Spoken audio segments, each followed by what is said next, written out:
नमस्कार। हरिओमी टीवी के इस खास प्रोग्राम में एक बार फिर आपका स्वागत है। मतदान में महज 4 दिनों का समय बाकी है। सभी राजनीतिक दलों ने पूरी ताकत झोंक दी है। हर तरफ लाव लश्कर चल रहा है। हर ओर गुना भाग किया जा रहा है। यह आंका जा रहा है कि कौन किस परडे में कितना भारी है। आज हम इसी हवा का रुख जानने के लिए एक वरिष्ठ पत्रकार के साथ हैं। सोमनाथ शर्मा जी मेरे साथ हैं। लगातार 50 सालों से पत्रकारिता कर रहे हैं। हालात देखकर की भांप लेते हैं कि हवा किस ओर बह रही है, पलड़ा किसका भारी है। आज हम इनसे जानने का प्रयास करेंगे कि प्रदेश में अगली सरकार कौन बनाने जा रहा है, भाजपा, कांग्रेस, इनेलो या आम आदमी पार्टी। शर्मा जी, आज हम आपसे यही जानने के लिए यहाँ तक पहुंचे हैं कि प्रदेश की सियासी हवा का रंग कैसा है, कौन बाजी मार रहा है। 10 साल से भाजपा सरकार में है, कांग्रेस लगातार हड़ताल ठोक रही है, इनेलो बसपा भी अपना दावा ठोक रहे हैं। तो आपको क्या लगता है कि क्या होने वाला है?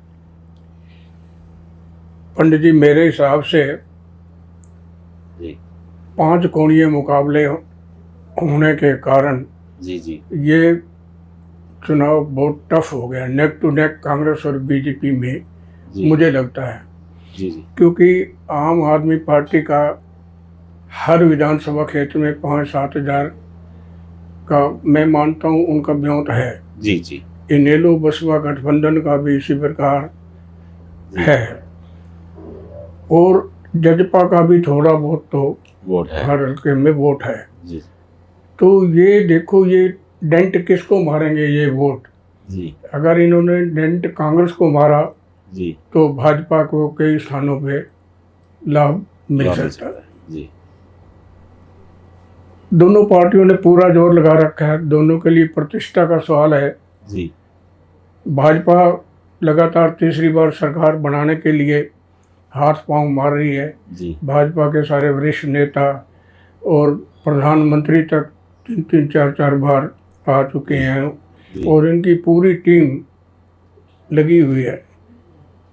और कांग्रेस भी चुनाव प्रचार में पीछे नहीं है। जी अब राहुल गांधी ने मोर्चा संभाला 2 दिन से, जी जी यात्राएं कर रही हैं।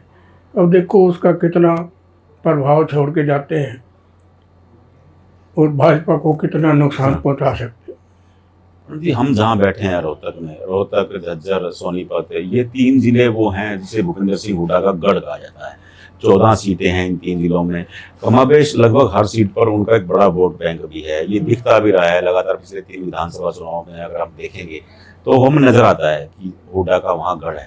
तो इस गढ़ में 14 सीटों में आपको क्या लगता है कि हुड्डा का प्रभाव बरकरार रहेगा?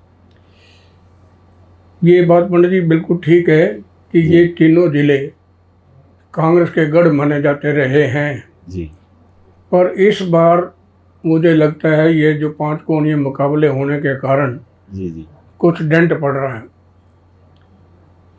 जैसे रोहतक जिले को ही लें जी तो रोहतक में देखो, महम में बलराज कुंडू बरलाज कुंडू निकालने में कामयाब रहे थे। जी और रद्धा जो है एलावत, जी वो भी चलो जीतने की पोजीशन में तो है नहीं कोई भी, जी जी पर उन्होंने मुकाबला बहुत टफ रोचक बात है। बना दिया है। जी जी हैं जी। और कन्नौर हल्के में भी शकुंतला खट्टक को मेरे हिसाब से पहली बार टफ फाइट मिल रही है। जी जी वो क्यों? क्योंकि वहाँ चमारों के वोट अब लगभग बताते हैं 48,000 हैं। जी जी और वो कांग्रेस प्रेम प्रधान नाम का व्यक्ति चमार जाति से है जी और इंडिपेंडेंट खड़ा हो गया। कांग्रेस की टिकट मांग रहा था, जी कांग्रेस ने टिकट नहीं दी, तो वो सीधा डेंट कांग्रेस को कर रहा है। कांग्रेस को मार गया। नंबर 2, जी कन्नौर हल्के में रोहतक जिले शहर के 6 वार्ड हैं। छह वाला। जी जी पिछली बार शकुंतला खट्टक यहाँ से लीड देके निकली थी और इस बार मुझे नहीं लगता कि उसको लीड मिले। जी बाकी कन्नौर के शहरी हलकों में तो भाजपा का अपना कुछ दबदबा है, जी। इसलिए मैं मानता हूँ वहाँ भी अब fight neck to neck. Sonipat में पंडित जी, सोनीपत भी उसका गढ़ माना जाता है। हाँ, इसी सुरेंद्र प्रकार कुमार बाहर आ गए हैं, अब वो निखिल मदान उनके शिष्य हैं, वो आमने सामने हैं गुरु से। हाँ, इसी प्रकार सोनीपत में भी जी हमेशा पिछली बार भी भाजपा को सिर्फ 2 सीटें मिली थी। जी जी और इस बार भी देखो भाजपा अगर 2-3 सीटें ले जाती है 6 में से, जी जी तो ये डेंट ही है ना उसके गढ़, भूपेंद्र हुड्डा के गढ़ में, जी। तो अपना गढ़ ही नहीं संभाल पा रहा भूपेंद्र हुड्डा। पंडित जी, आज एक बड़ा ट्रेंड है, एक जो किसान आंदोलन के बाद लगातार अग्रेसिव है, भाजपा नेताओं को गांव में जाने से रोका गया, तो हिसार, जींद, फतेहाबाद का कुछ क्षेत्र, कुछ एक भिवानी का क्षेत्र, जहां ये भारी कंट्रोवर्सी हुई इस बात को लेकर के, तो इन सीटों पर आपको क्या लगता है कि इन सीटों पर क्या होगा? देखो, किसान आंदोलन के कारण जी भाजपा को नुकसान तो होगा ही मेरे हिसाब से। जी जी अब जैसे आप भिवानी जिले की बात कर रहे हो, जी वहाँ किरण चौधरी के जाने के बाद, कांग्रेस भाजपा में आने के बाद, जी उसकी बेटी वहाँ से लड़ रही है, शाम से लड़ रही है। हाँ जी, घनश्याम शर्मा, मेरे हिसाब से वहाँ से, और भवानी खेड़ा में भी नेक टू नेक फाइट है। हाँ, भवानी खेड़ा में नया पैराशूट ब्रिगेड है कांग्रेस का। जी तो वहाँ से भी भाजपा कम से कम 2 सीटें तो आराम से निकाल सकती है। जी जी जी। और हिसार की अगर मैं जानना चाहूँ, हिसार में जो पोजीशन है, सावित्री जिंदल निर्दलीय करके मैदान में कूद पड़ी हैं, कांग्रेस के राणा हैं, एक निर्दलीय मेयर हैं गौतम सरदाना, वो भी निर्दलीय लड़ रहे हैं। भाजपा ने दोबारा से कमल गुप्ता पे भरोसा जताया है। हाँ, हिसार में देखो, इन्होंने सावित्री जिंदल को भाजपा में शामिल कराने के बाद टिकट नहीं दी, जी हालांकि उसका बेटा सांसद है कुरुक्षेत्र से, जी जी उसके बावजूद भी भाजपा ने नहीं दी और डॉक्टर कमल गुप्ता को दोबारा चुनाव मैदान में उतारा है। तो वहाँ भी उनके लिए बड़ी मुश्किल हो रही है। जी। मुझे लगता है सावित्री जिंदल भारी होंगी, भारी पड़ेगी। जी। और सरसा की मैं बात करूं, सरसा फतेहाबाद, दो ऐसे क्षेत्र हैं जो किसान आंदोलन था उसके 2 रंग थे, एक तो सिख आंदोलन और एक किसान आंदोलन। तो हरियाणा का जो किसान था वो रोहतक, झज्जर, सोनीपत, जींद, भिवानी, कुछ एक एरिया हिसार का वो अनुकूल, लेकिन जो फतेहाबाद सिरसा की सीटें हैं वहाँ सिख और किसान 2 कॉम्बिनेशन हुआ है। तो वहाँ भाजपा के लिए कैसी स्थिति रह सकती है? वहाँ विकट हालात थे जब आंदोलन था, उसके बाद की क्या स्थिति रहेगी? ये बात ठीक है, इन दोनों आंदोलन से भाजपा को नुकसान हुआ है। जी। अब भाजपा अपनी प्रतिष्ठा के लिए वहाँ पूरा जोर लगा रही है। जी जी। पर वहाँ भी जैसे आपने बताया, चुनाव का माहौल जो बहुत गर्म है और किसानों के आंदोलन का भाजपा को नुकसान हो सकता है। सिरसा तो वैसे ही भाजपा का बड़ा कमजोर जिला है। जी जी। पंडित जी, एक बात और जानना चाहूँगा कि लोकसभा चुनाव से ऐन पहले भाजपा ने मनोहर लाल को हटा करके नायब सैनी को मुख्यमंत्री बनाया, लेकिन उसका लोकसभा चुनाव में कोई खास असर नहीं नजर आया। आपको लगता है कि विधानसभा चुनाव में कोई करिश्मा कर सकते हैं नायब सैनी? पंडित जी, आपकी बात ठीक है कि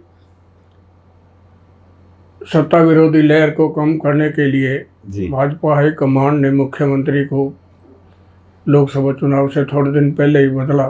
जी जी। तो भाजपा को उम्मीद है कि ओबीसी वर्ग जी जी अब भाजपा को समर्थन करेगा, विशेषकर सैनी। जैसे मैं आपको बताऊं, जी, रोहतक शहर में मेरे हिसाब से 20-22 हज़ार वोट सैनियों के हैं।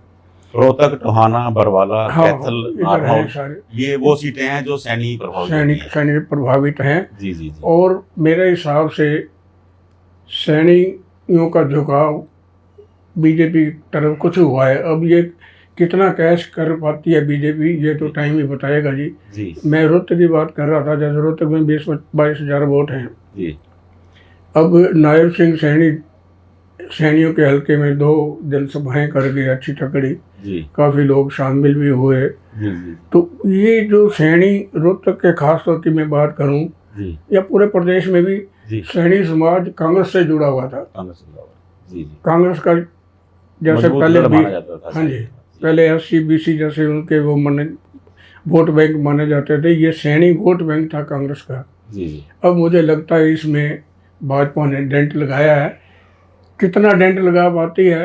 अगर ज़्यादा डेंट लगा, देखो थोड़ा लगा तो कांग्रेस को कोई नुकसान नहीं होगा, अगर ज़्यादा डेंट लग गया तो फिर नुकसान हो सकता है। एक बात और पंडित जी, लगातार क्लैश है मुख्यमंत्री पद को लेकर के, भाजपा में भी है, नया सैनी मुख्यमंत्री बन गए, इंद्रजीत ने दावा ठोक दिया, उधर अनिल विज ने दावा ठोक दिया।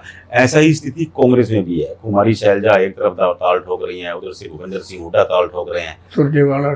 सुरजेवाला ने भी एक ट्वीट कर दिया कि मैं भी मुख्यमंत्री पद का दावेदार हूँ। तो ये क्रैश क्यों है? भाजपा तो अनुशासित पार्टी है, कांग्रेस का तो क्रैश चलो सदियों से चलता आ रहा है। उन लोगों का कभी वीरेंद्र सिंह का था भजनलाल के साथ, कभी वीरेंद्र सिंह हुड्डा का कैप्टन अजय यादव के साथ था, या कुमारी शैलजा के साथ था। लेकिन भाजपा में इस बार पहली बार नजर आया है ये क्रैश।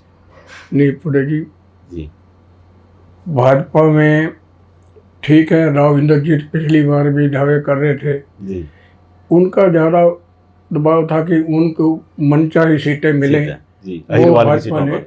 जी उनके सामने झुक गई और दी है। जी और केंद्रीय गृह मंत्री अमित शाह जी ने पहले ही डिक्लेयर कर रखा है कि अगर भाजपा सत्ता में आई तो नायब सिंह सैनी ही।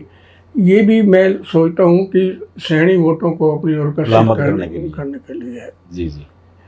और दूसरी बात रही कांग्रेस की, कुमारी शैलजा देखो प्रभावशाली महिला हैं और कांग्रेस में उनका अच्छी पकड़ भी है, रुतबा है। जी। मैं पुनः आपको एक और बताऊं, भूपेंद्र हुड्डा जी को सीएम बनाने में 2005 में कुमारी शैलजा का उस टाइम तो मैं था, मित्र थे आप, हुड्डा जी के मित्र हुआ करते थे। मित्र भी थे, चलो मित्र तो थे। उन्होंने अब क्यों भगवान जाने क्या हुआ। अच्छा। तो कुमारी शैलजा की कोठी पे इन्होंने अपनी बेटी की शादी की थी, मैं भी उसमें शामिल हुआ था। जी अच्छा। देखो इतना प्यार था इनमें। अच्छा। अब ये सत्ता के लिए इनमें इतनी जगह हो गया। तो भूपेंद्र हुड्डा जी की बिटिया की शादी कुमारी शैलजा के आवास पे हुई थी? हाँ, आवास पे दिल्ली में हुई थी। अच्छा। हाँ जी, मैं भी उसमें गया था। जी। काफी लोग थे। यानी उसने बारात की आओ भगत अपनी बेटी की तरह की थी, भाई मेरी बेटी की शादी है। अच्छा। अब भगवान जाने इनके मतभेद क्यों हुए, कब हुए। जी। और अब जब से ये कुछ किसी व्यक्ति ने जाति नारनौंद में जाति सूचक शब्द कहे, उससे पहले भी टिकटों के बंटवारे में कांग्रेस ने अकेले भूपेंद्र हुड्डा को 72 सीटें दी, जबकि शैलजा को मात्र 9 सीटें दी। हालांकि अगर एससी की भी मानते उसकी तो 17 सीटें बनती हैं आरक्षित। तो कांग्रेस को उनको महत्व देना चाहिए था, नहीं दिया। अब ये तो उनकी हाईकमान की मर्जी है, क्या करें। तो इससे भी देखो भाजपा तो इस मामले को बुनाने में लगी हुई है। भाई देखो हरिजनों का अपमान करते हैं, ये करते हैं, वो करते हैं। जी। अब मैं ये सोचता हूँ, मेरा अपना विचार है कि लोकसभा के चुनाव के बाद 5 सीटें भाजपा से 5 सीटें छीनने के बाद भूपेंद्र हुड्डा के हौसले काफ़ी बुलंद हो गए और उनको ये एहसास हो गया या लग रहा है कि मैं मुख्यमंत्री बनने वाला हूं। मैं मुख्यमंत्री बनने वाला हूँ और बहुमत से। बंधु जी आपको एक और बताऊं, मेरा विचार है अपना कि अगर कांग्रेस का और आम आदमी पार्टी का समझौता हो जाता तो कांग्रेस की सरकार कोई नहीं रोक सकता था। अब मुकाबला बहुत सारी सीटों पे बहुत ज़्यादा टफ है जी।